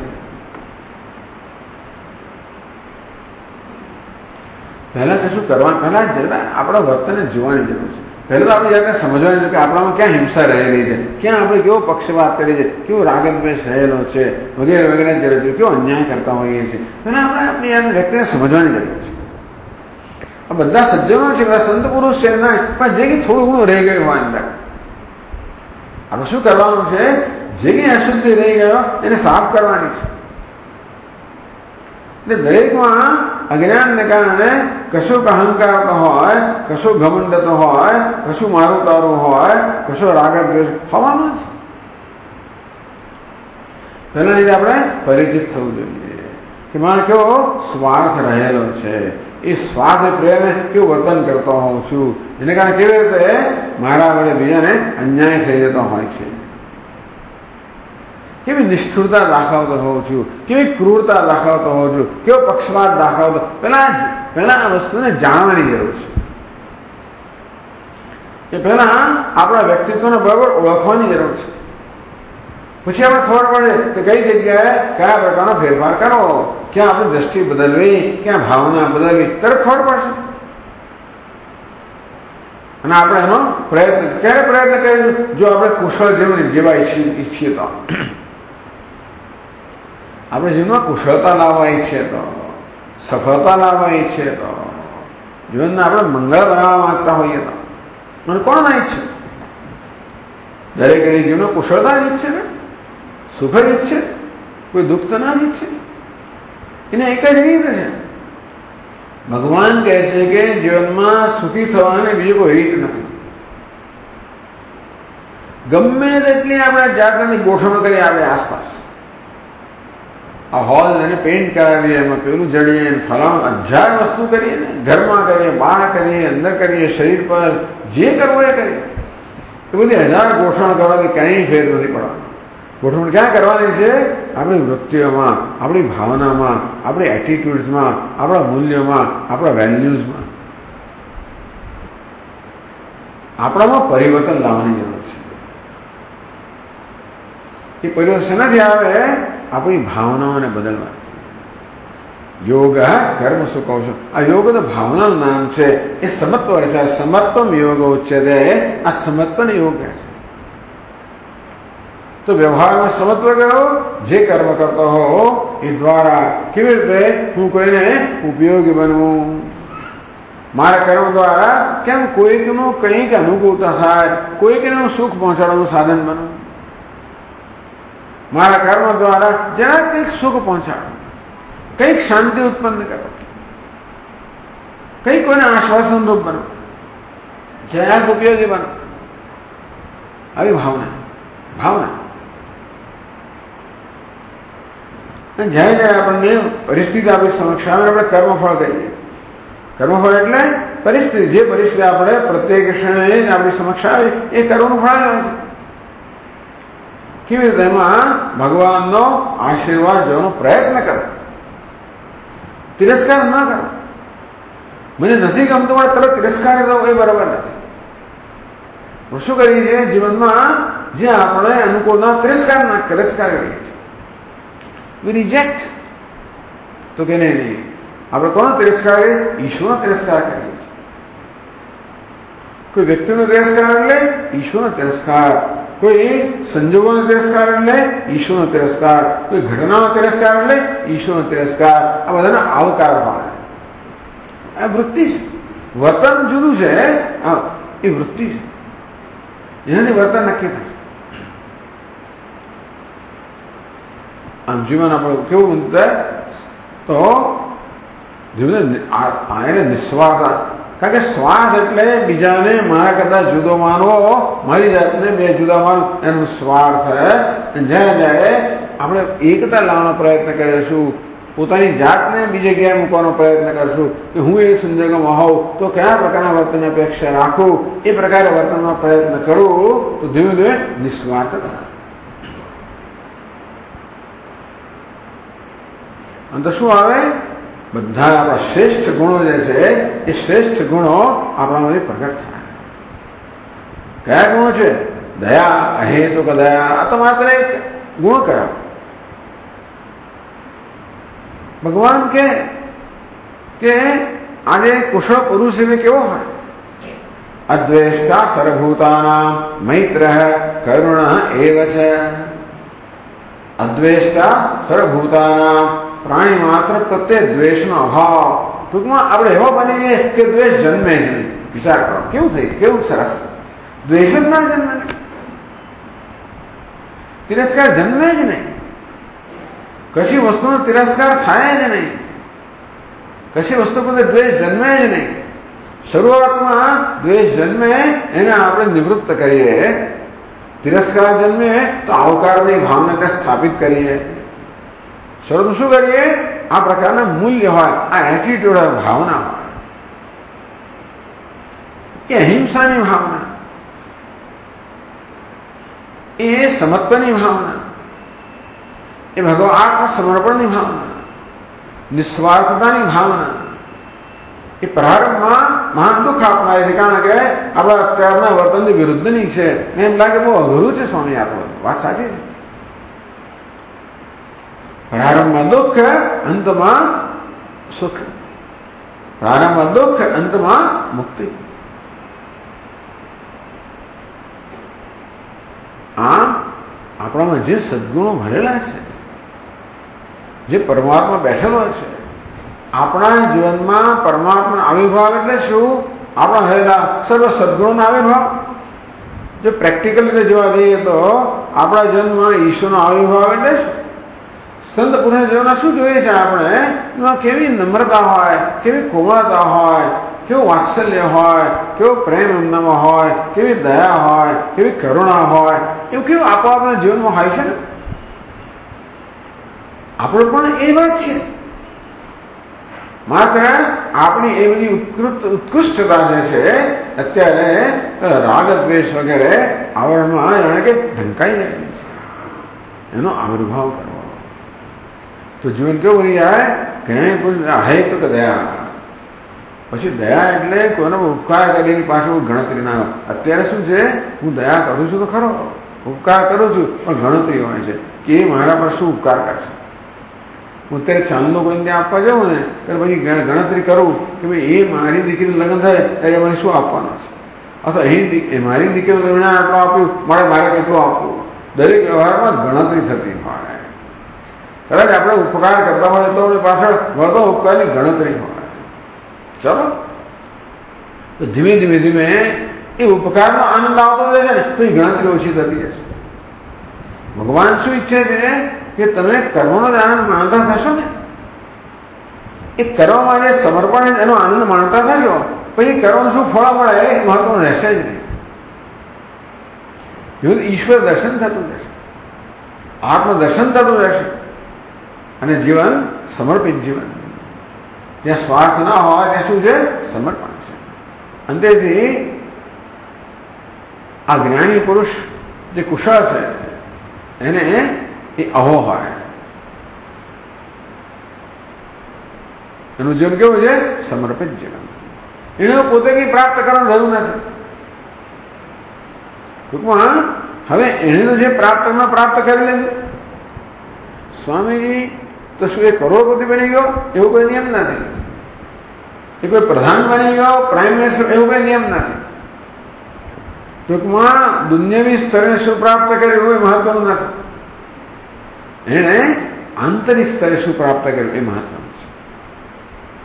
એટલે જ આપણને આ પહેલું જ કહેવામાં આવે છે કે આપણે આંતરિક સ્તરની ઉન્નતિમાં પ્રયત્નશીલ બનીએ અને એના પરિણામે જે કે દુનિયા વસ્તુ આવે એને માણીએ. હું દુનિયા વસ્તુની પાછળ ના પડું. શેની પાછળ પડવું? આંતરિક ઉન્નતિની પાછળ પડવું. એ દુનિયા વસ્તુ ક્યાં જવાની છે? ભગવાન કહે છે ગીતાની અંદર કે સમુદ્ર કે કોઈને નિમંત્રણ પત્રિકા મોકલવી નથી પડતી કે નદીઓ તમે આવો મને પાણી ખાલો. એ કોઈ નિમંત્રણ મોકલે છે? કાર્ડ મોકલે છે સમુદ્ર કે ચોમાસાની શરૂઆત છે, મેલિંગ લિસ્ટ કાઢો, બધી નદીઓને કહો કે આવો તમે? નહીં, આવવાની જ છે. તદ્વત કામમાં પ્રવેશંતિ સર્વે. તેમ બધા કામના મનુષ્ય વિશે આવવાના જ છે. અને ના આવે છે ક્યારે આવે? જ્યારે આવવાની કોઈ જરૂરિયાત નથી ત્યારે. એ આવે તો પણ એનો આદર છે, ન આવે તો પણ આદર છે, તો વસ્તુ જાતે આવશે. અને ના આવે તો આવીશું. તમે ઝૂંપડીમાં રહેતા હો કે તમે મહેલમાં રહેતા હો, જે આંતરિક સંતોષ છે ત્યાં ક્યાં રહો છો મહત્વની વસ્તુ રહેતી જ નથી. અમારા સ્વામીજી વાત કરે, પેલા બે ગાડાઓ છે ને સાંજ પડે એક જગ્યાએ ભેગા થઈ ગયા.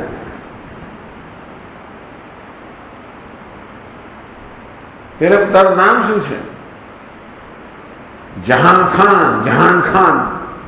એટલે જહાન ને દુનિયા ખાના હોય એવો અર્થ કરે. તારું નામ તો કે તુજે ખાન. તું આખી દુનિયા ખાતો, હું તને ખાના રહું છું. એટલે જ્ઞાની પૂછ્યું તુજે ખાન. ભલે તો જહાન ખાન હોય. ભાગ્ય હોય છે શહેનશાહના પણ શહેનશાહ છે. એ આંતરિક શહેનશાહ પણ પ્રાપ્ત કરવું. આપણે આવા દરિદ્ર રહેવાની જરૂર નથી, આપણે દયામણા રહેવાની જરૂર નથી. બિચારા બાપડા જવાની જરૂર નથી. તો આખી જિંદગી બિચારાને બાપડા એ દુનિયા મારા પર ઉપકાર કરતું ત્યારે મારો તો ઉદ્ધાર થાય. જયારે જોઈએ ત્યારે માંગતા ને માંગતા, જયારે જોઈએ ત્યારે હંમેશા ભગવાન મને પેલું આપ, દુનિયા મને પેલું આપ ને. ચલો ભગવાન પાસે ભલે માંગો, પણ અમે જે માંગણા મુક્તિ. બિચારાને બાપડા રાહ જોઈએ ક્યારે ફલાણું બને અને મારો ઉદ્ધાર થાય, ક્યારે ફલાણું થાય અને મને સુખ મળે, ક્યારે પેલું થાય અને મુક્ત. અરે છોડો, તું સુખ સ્વરૂપ છે, મુક્ત સ્વરૂપ છે, તારે કશાને રાહ જોવાની જરૂર નથી, ભવિષ્યની રાહ જોવાની જરૂર જ નથી. વર્તમાનમાં જ તો મુક્ત છે.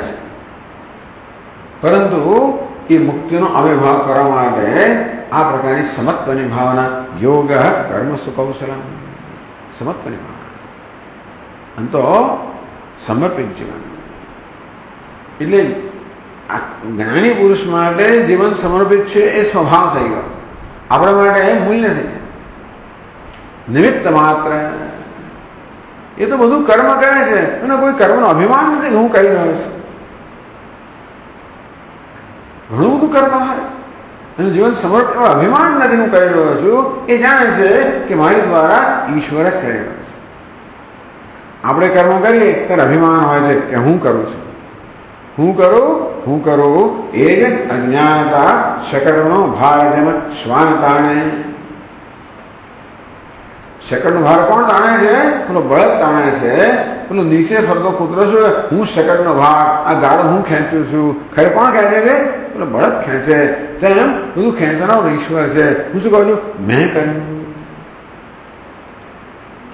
આવું કોઈ અભિમાન, આવો વહેમ, જેને ગુજરાતી કહે વહેમ, આપણે બધા વહેમમાં રહેતા હોઈએ છીએ. વહેમ શબ્દનો અંગ્રેજી મને મળે, ગુજરાતી બહુ સરસ વહેમ છે. આપણે ઉદ્ભવ કર્યો શબ્દ ને, હું વહેમમાં જ ફરે છે ને સ્વામી આપો, બધું વહેમમાં જ ફરીએ છીએ. હું કરું. આ જ્ઞાની પુરુષ જાણે છે કરનાર કોણ છે? એક જ છે ઈશ્વર. હું કોણ છું? નિમિત્ત માત્ર ભવ સંકે સાચિન. આપણે ભગવાન નિમિત્ત બનાવવાનો પ્રયત્ન કરીએ, કરનાર કોણ છે? ઈશ્વર. હું કોણ? એના હાથમાં એક નિમિત્ત છું. એ સંગીતકાર છે, હું એના હાથમાં રહેલું વાદ્યયંત્ર છું. અને માટે સંગીતકારને મારી દ્વારા જે કંઈ એમને સૂર વગાડવો એ વગાડો દો, એ રાગ એને વગાડો. જે રાગ, જે સૂર, જે લય, જે તાલ હોય એનું છૂટ આપો, ભગવાનને સ્વતંત્રતા આપો. આખો દાડો ભગવાનના એની અંદર હું કઈ ને કઈ પ્રકારની મચડ્યા કરું છું. ભગવાન કઈ કરવા માંગો, હું કઈ મચડ્યા કરું છું. નિમિત્ત માત્ર, જે ભગવાન આનો નિમિત્ત છે. એને કારણે કેવો છે? લોક સેવક. જેને અમારા સ્વામી ભાગ, એને કોઈ અજંડા, પોતાનો અજંડા નથી, એટલે પોતાની કોઈ માંગણી નથી. પ્રજહાતિ યદા કામાન સર્વાન પાર્થ મનોગતાન આત્મન્ય વાત્મના તુષ્ટ સ્થિત પ્રજ્ઞસ્તદોચ્યતે. યદા મનોગતાન સર્વાન કામાન પ્રજહાતિ, મનમાં જન્મથી બધી કામનાઓ જતી રહી છે, છોડતો ને જતી રહી છે. કામનાને હવે કોઈ જાતનું અહીંયા આગળ જરૂરિયાત જ નથી. કામનાનું સ્થાન જ નથી. કામના બિચાર આવે ક્યારે આવે, એને કંઈક આવકાર મળતો હોય ત્યારે ને, કામનાને ક્યારે આવકાર મળે? જ્યારે અંદર એક અસંતોષ હોય, માંગણીની ભાવના હોય, યાચકતા હોય, પેલા બિચારા બાપડામાં તો કામના આવે જ કરે. જે અંદર સ્વતંત્રતા છે એને કામનાની કોઈ આવશ્યકતા નથી, એટલે કામના આવે જ ઉઠે જ. એને એમ નહીં કે મને પેલા ટૂંકમાં બીજાએ મારે શું કરવું એ પ્રકારની એની જરૂરત ઉઠે જ નહીં. કામના એટલે આવું કે બીજાએ શું કરવું, કામના માંગણી, અને આમ કરવું જોઈએ, પેલા પેલું કરવું જોઈએ, આ બધી માંગણીઓ ઉઠે જ. ત્યારે શું ઉઠે? મારે શું કરવું જોઈએ, હું શું કરું. સમર્પિત છે આ કુશળ મનુષ્ય. યોગ કર્મસુ કૌશલમ. આમ પહેલા યોગનો અર્થ થાય છે ભાવના, એટીટ્યુડ. પછી યોગનો અર્થ થાય છે જ્ઞાન, એટલે કે દ્રષ્ટિ. આ એક ક્રમ છે જીવનમાં. પહેલા આવે એટીટ્યુડ, એટલે પહેલા આવે ભાવના. એ શેમાં પરિણમે? જ્ઞાનમાં પરિણમે. કે પહેલા બધે ભગવાન છે પ્રકારની ભાવના, પછી બધે ભગવાન છે પ્રકારની દ્રષ્ટિ. અનમ કુશળતા. યોગ કર્મસુ કૌશલમ. આમ કર્મ એટલે જીવન, સમજ્યું ને? કર્મમાં એટલે જીવનમાં. કુશળતા કોને કહેવાય? આ યોગ અને કુશળતા કહેવાય. યોગ એટલે સમત્વની ભાવના. કર્મ કરતી વખતે સમત્વ, કે મારું કર્મ ઈશ્વરને ખુશ કરનારું બનાવો, મારું કર્મ સમર્પણનું સાધન બનાવો, મારા કર્મ દ્વારા હું ઉપયોગી બનાવું. અને કર્મફળ જે સંજોગો આવે, જે મારી સમક્ષ એનો આદર કરો, તિરસ્કાર ના કરો, એને અનુકૂળ પ્રતિકૂળની છાપ ના લગાવો. ક્યાંક અનુકૂળતાની છાપ લગાવો તો બીજે પ્રતિકૂળતાની છાપ લાગે તો પેલાનો પક્ષપાત થાય, પેલાનો તિરસ્કાર થાય, તો કે નહીં, આ તો બધું દુઃખમય જીવન છે, શોકમય જીવન છે. આદર અનુકૂળ પણ નથી, પ્રતિકૂળ પણ નથી. શું છે? ભગવાન આ રૂપમાં છે, એનો આ પ્રસાદ છે, વસ્તુનો આદર થાય.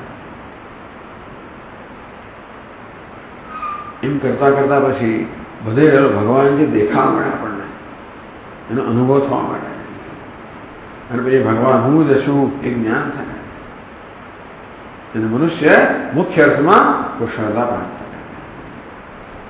આ પ્રકારે પહેલા ભાવના, એ ભાવના પરિણમે જ્ઞાન. એટલે ભગવાન કહે તસ્માત અસક્ત સદમ કાર્યમ કર્મ સમાજ અસક્તો શાસ્ત્રમ કર્મ પરમાત્મોદિ પુરુષ. અનાસક્તિ કહો, સમત્વ કહો, યોગ કહો, એ પ્રકારની ભાવના ધરાવનારો પુરુષ મનુષ્ય છેવટે પરમને પામે છે, જીવનના ધ્યેયને પામે છે, જીવનને મુખ્ય અર્થમાં એ સફળ બનાવે છે. બસ આ સાથે આપણે આપણા આ ત્રણ પ્રવચનની શ્રેણી યોગ કર્મસુ કૌશલમ આપણે સમાપ્ત કરી રહી છે. હવે પૂરું કરવું પહેલા થોડાક પ્રશ્નો અહીંયા આગળ છે, એ જરા જોઈ લઈએ. એક પ્રશ્ન થયો, સતત ભય અને અસલામતીનો અનુભવ થાય છે. સતત ભય અને અસલામતીનો અનુભવ થાય છે, કૃપા કરીને માર્ગદર્શન આપશો. જેટલો ભેદભાવ વધારે એટલો ભય વધારે.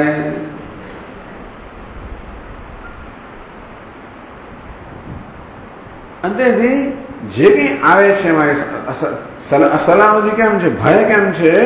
મને અણગમતી વસ્તુ છે એ થઈ રહી છે માટે ભય છે.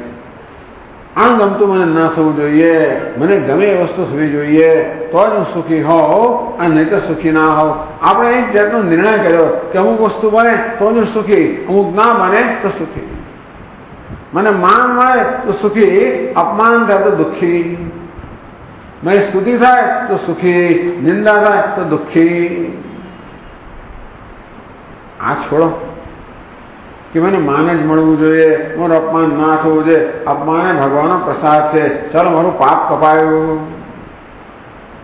નિંદા ભગવાનનો પ્રસાદ છે, ચાલો પાપ ગયું. ફરી પનોતી જાય ને, કેવું સરસ રીત છે ને. ચંપલ જતી રહી, ચોરાઈ ગઈ, શું કે પનોતી ગઈ. તેમ તમારું અપમાન કર્યું, ચલો પાપ ગયું. નિંદા કરી, પાપ ગયું. એટલે આ નફાનો ધંધો છે. આમ જોવા જઈએ તો આપણી પ્રત્યે જે તિરસ્કાર, ભય છે એનો છે, મારો તિરસ્કાર થઈ રહ્યો છે, મારો આદર થતો નથી.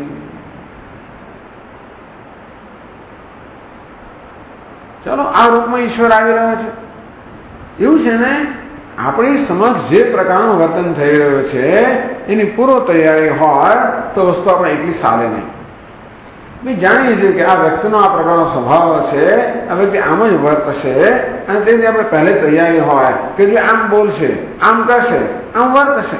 હે મન, તું તૈયાર રહે તો પછી એ વર્તન વગેરેની એટલી અસર ન થાય જો આપણે તૈયાર હોઈએ તો. ઘણા તો તૈયાર હોય છે કે શિયાળો આવે છે ને એટલે ભાઈ મને તાવ આવવાની સંભાવના છે, એટલે પહેલેથી પેલી સુદર્શન ઘનવટી શરૂ કરી દો. પહેલા પાણી પહેલા પાડવાનું, સુદર્શન ઘનવટી લીધી હોય તો તાવ આવે તો એનો સામનો થઈ શકે. તેવી રીતે જે વ્યક્તિ પ્રત્યેથી ભયનો અનુભવ થાય છે કે અસલામ અનુભવ થાય છે એ વ્યક્તિ મારી સાથે આ પ્રકારે વર્તશે, હેમંત તું તૈયાર રહે, એનો આનંદ લેવાનો પ્રયત્ન કરે. નહીં તો છે તૈયાર તો રહે, જાણી જે કામ કરવાનું જ છે, એને શું કામ અડકવા દઈએ? કોઈ અપમાન કરે તો કોનું અપમાન કરે? મારા શરીરનું અપમાન કરે, બુદ્ધિનું અપમાન કરે, એના પર અડકવા શું કામ દઈએ? આ તો વેશનું અપમાન છે, વેશનો તિરસ્કાર છે. શા માટે મારે ઇન્ટરનલાઇઝ કરવું? શા માટે એને મારા માથે ઓઢી લેવું? ચલો, અન્ય વ્યક્તિ મારા રહેલા ગુરુ પરમાત્મા જોઈ શકતી નથી, એટલે આટલી એની દ્રષ્ટિ છે, પણ એ પ્રકારે વ્યવહાર કરે છે. ભલે આમ જેમ જેમ આપણામાં થોડી ઉદારતા આવતી જશે, અન્યનો સ્વીકાર આવતો જશે, અન્ય પ્રત્યે કરુણા આવતી જશે, કે જે વ્યક્તિ પર અનાદર કરે છે એ વ્યક્તિ અંદર પીડાઈ રહી છે. જ્યારે કોઈ આપણી સમક્ષ ગેરવર્તન કરે ત્યારે જાણવું કે એ ગેરવર્તન કરનાર વ્યક્તિ પોતે બહુ દુઃખી છે. જે સુખી વ્યક્તિ હોય એ ક્યારે બીજા પ્રત્યે ગેરવર્તન ના કરે, કોઈ દુઃખી વ્યક્તિ જ કરે. અને માટે એના વર્તન પ્રત્યે પ્રતિભાવ દર્શાવવાને બદલે એમાં રહેલી દુઃખી વ્યક્તિ છે એને આપણે જોઈએ તો આપણામાં એના પ્રત્યે સહાનુભૂતિ જન્મશે. આ રીતે વર્તન કરતા વર્તનની પાછળ વ્યક્તિ હોય એને જોઈએ તો ક્ષમાની ભાવના જન્મશે. અને તો પછી એ વર્તન એટલું ખરાબ નહીં લાગે. ઘણી વાર વર્તન થતું હોય. મેં કહ્યું ને, એકવાર અમે બેઠેલા હતા ત્યાં શૈલેષભાઈની વાત છે, બધા વાતો કરતા હતા, પેલા વડીલો બેઠેલા, દાદા દાદી, પેલા આટલું બાળક નો પુત્ર આવ્યો, આવીને દાદા એક તમાચો લગાવી દીધો, ફટાક તમાચો લગાવી. સામે કોઈ તમારે હું બીજો તમાચો લગાવ્યો સામાન્ય રીતે, પણ આ તો મારું બાળક છે ને, મારામાં તમાચો લગાવી વૃત્તિ જન્મે જ નહીં. એ તો જાણે કઈ સમજતું નહીં શું કરી દે છે. તેમ બધા બાળક જ છે, 50 વર્ષના હોય કે 100 વર્ષના હોય, બધા અંદર કેવા છે, આ બધું આવું જ છે. જ્યાં સુધી અપરિપક્વતા છે બાળક બાળકપણવાનું છે. મારે લોકો વર્તે છે તેવી એક ક્ષમાની ભાવના અગત્યની છે.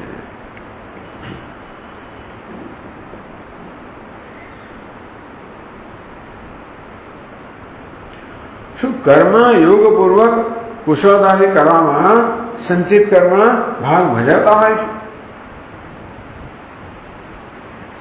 જો આપણને વેદાંત શાસ્ત્ર પુરુષાર્થ શીખવે છે, જેનો 2 પરિબળો છે, એક છે પ્રારબ્ધ, બીજું છે પુરુષાર્થ. એક તો જે વસ્તુને હું બદલી શકું એમ નથી એને પ્રારબ્ધ કહેવાય, અને દરેક સંજોગોમાં હું જે કરી શકું છું, બદલી શકું છું, એને પુરુષાર્થ કહેવાય. આમ કર્મ એટલે પુરુષાર્થથી થનારું કર્મ. દરેક સંજોગોમાં કંઈક હું પરિવર્તન લાવી શકું, ભલે સંજોગોમાં ન લાવી શકું, મારામાં પરિવર્તન લાવી શકું. આ કર્મ શેના માટે છે? મારામાં પરિવર્તન લાવવા માટે. કયા પ્રકારનું પરિવર્તન? મારી ભાવનામાં પરિવર્તન લાવવા માટે. આમ સામાન્ય રીતે દરેક સંજોગોમાં મારો સ્વાર્થ, મારા રાગ દ્વેષ છે એ પહેલા સપાટી પર આવશે, પરંતુ એમને હું સત્યતા ના આપું, એમને વશ ન થાવ. અને મારી જે ભાવના છે કે નહીં, મારે તો રાગ દ્વેષ નહીં પણ સમત્વથી કામ કરવું જોઈએ, પ્રસાદ વૃત્તિ હોવી જોઈએ, સમર્પણ વૃત્તિ હોવી જોઈએ. આમ જે વૃત્તિની મારામાં મૂલ્ય છે એનું સ્થાપવાનો પ્રયત્ન કર્યો, એ પુરુષાર્થ. એના માટે આપણે જે બધી વાત કરીએ 3 દિવસમાં, એમાં પ્રારબ્ધ કર્મ આપણો છોડો. વેદાંત શાસ્ત્ર કોઈ પ્રારબ્ધ સંચિત વંચિતની ચિંતા કરતું નથી, પુરુષાર્થની ચિંતા કરે. આપણે શું કરવું? કર્મને જે કરવું એ કરે. આપણે શું કરવું? કેવી રીતે આપણે એ ભાવનામાં પરિવર્તન લાવવું, આપણી જાતમાં પરિવર્તન લાવવું. એક પુસ્તકમાં એવું વાંચ્યું છે કે યોગ કર્મસુ કૌશલમ, એટલે યોગનો તો કે ઈશ્વર સાથે જોડાણ, એ જ ખરી કુશળતા છે. એવું થઈ શકે. યોગનો અર્થ ઘણી વાર ઈશ્વર સાથે જોડાણ. તો જો જે ભાવનાની વાત કરે સમત્વ, કે જે કર્મ કરીએ એમાં સમત્વ એટલે ઈશ્વરને અર્પણ કરવાની વૃત્તિ, ઉપયોગી બનવાની ભાવના. આ ભાવના ઈશ્વર સાથે જોડનારી છે. સાથે સાથે જે કંઈ ફળ પ્રાપ્ત થાય એ ઈશ્વરનો પ્રસાદ છે, એ પ્રસાદ બુદ્ધિ, એ ભાવના છે પણ ઈશ્વર જોડનારી છે. આમ યોગ એટલે ભાવના. આ ભાવના આપણે ઈશ્વરને જીવન લાવનારી છે, ઈશ્વરને જોડનારી છે. માટે આ વ્યાખ્યા જે કરી યોગ એટલે ઈશ્વર સાથે જોડાણ એ કેમ થાય? પહેલા ભાવનાના રૂપમાં અને પછી જ્ઞાનના દ્રષ્ટિના રૂપમાં.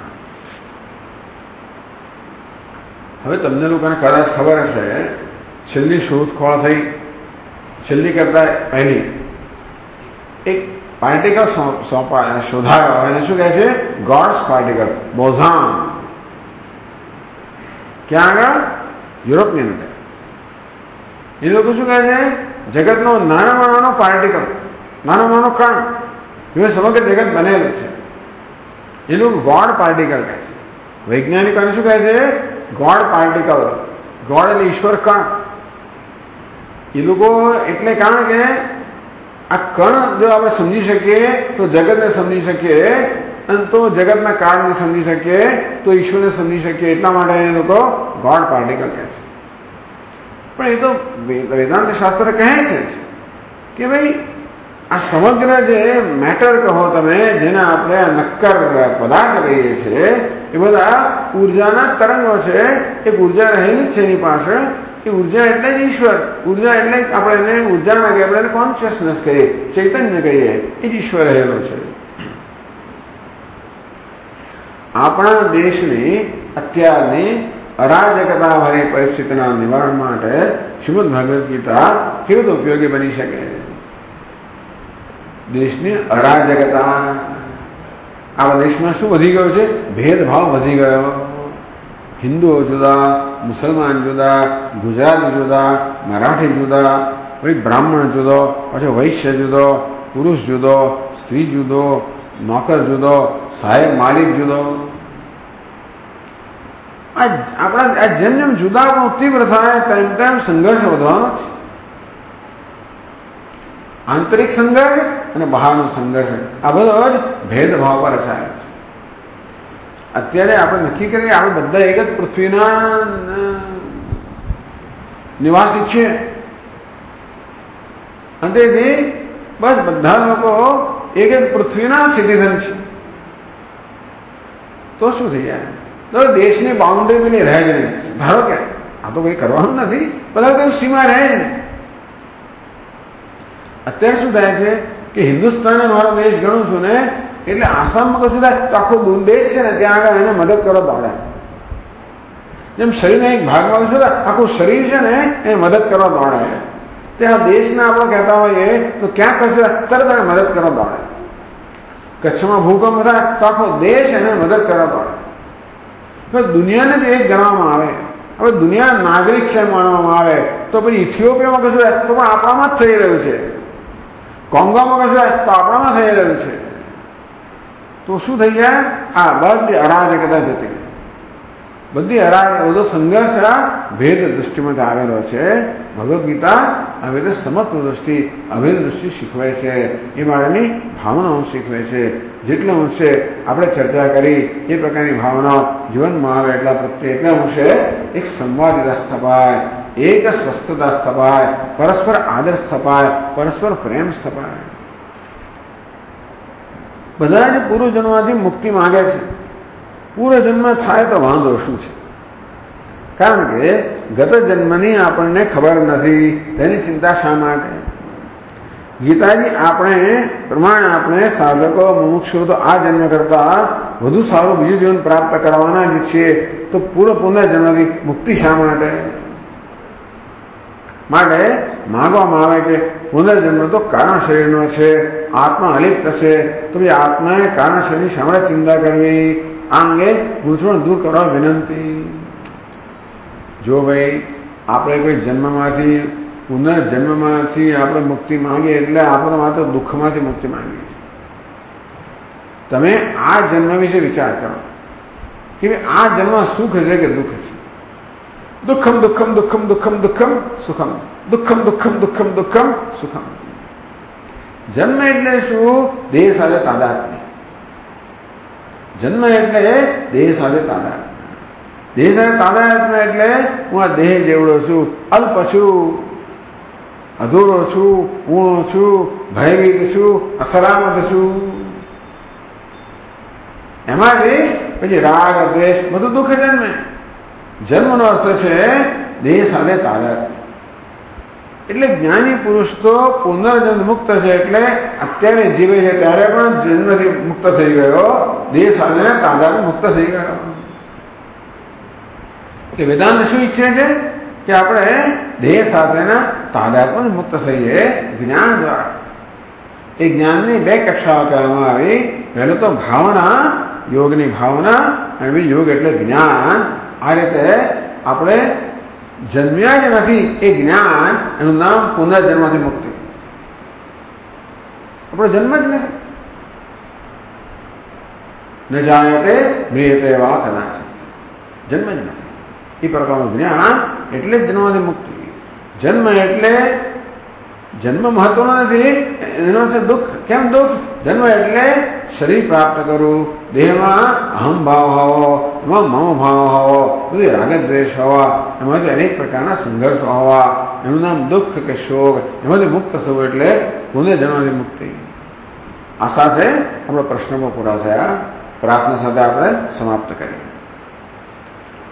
ઓમ પૂર્ણમદ પૂર્ણમિદં પૂર્ણાત પૂર્ણમુદચ્યતે પૂર્ણસ્ય પૂર્ણમાદાય પૂર્ણમેવાવશિષ્યતે.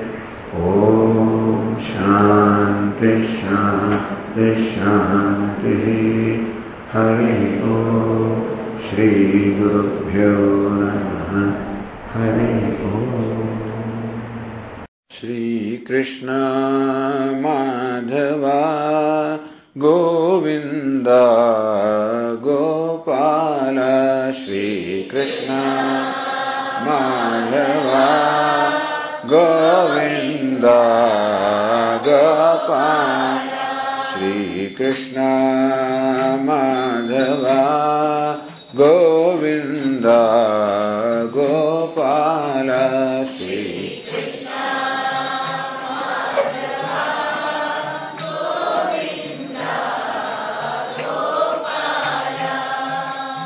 મથુરાનાથ મદન ગોપાલ. મથુરાનાથ મથુરાનાથ મદન ગોપાલ. મથુરાનાથ નંદ મુકુંદ શ્યામ ગોપાલ. નંદ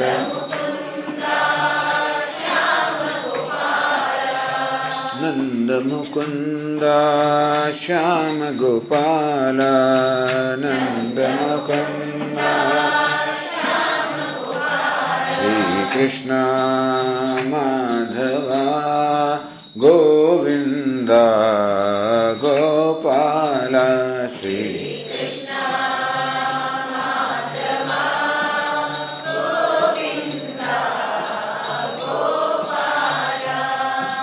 कृष्ण हरे जय कृष्ण हरे जय हरि गोविंद कृष्ण हरे कृष्ण. कृष्ण हरे जय कृष्ण हरे जय हरि गोविंद कृष्ण हरे कृष्ण.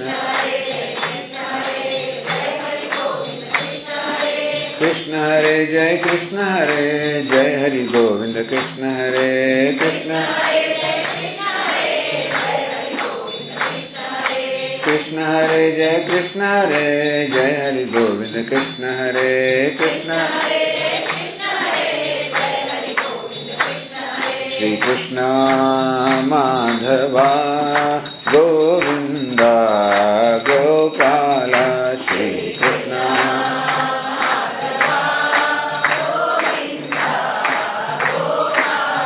श्री कृष्ण माधवा गोविंद गोपाल. श्री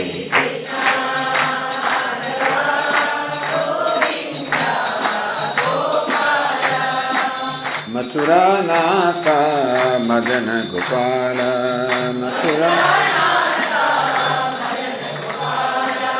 मथुरानाथ मदन गोपाल.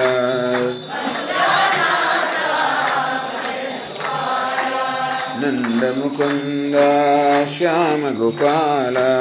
नंद मुकुंद नंद मुकुंद श्याम गोपाल नंद श्री कृष्ण माधवा गोविंद गोपाल श्री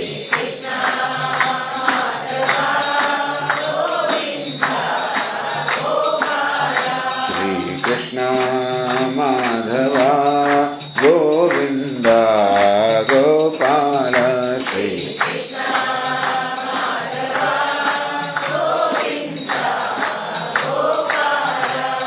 कृष्ण हरे जय कृष्ण हरे जय हरि गोविंद कृष्ण हरे कृष्ण हरे जय कृष्ण हरे जय हरि गोविंद कृष्ण हरे कृष्ण हरे जय कृष्ण हरे जय हरि गोविंद कृष्ण हरे कृष्ण हरे जय कृष्ण हरे जय हरि गोविंद कृष्ण हरे जय हरि गोविंद कृष्ण हरे जय हरि गोविंद कृष्ण हरे जय मंगलम नित्य शुभ मंगलम जय मंगलम नित्य जय मंगलम नित्य शुभ मंगलम जय मंगलम जय मंगलम शुभ मंगलम जय मंगलम शुभ मंगलम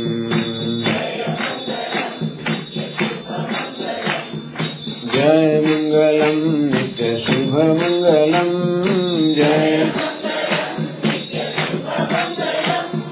जय मंगलम नित्य शुभ मंगलम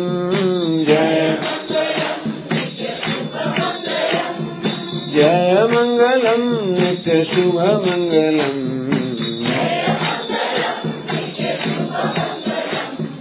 जय मंगलम नित्य शुभ मंगलम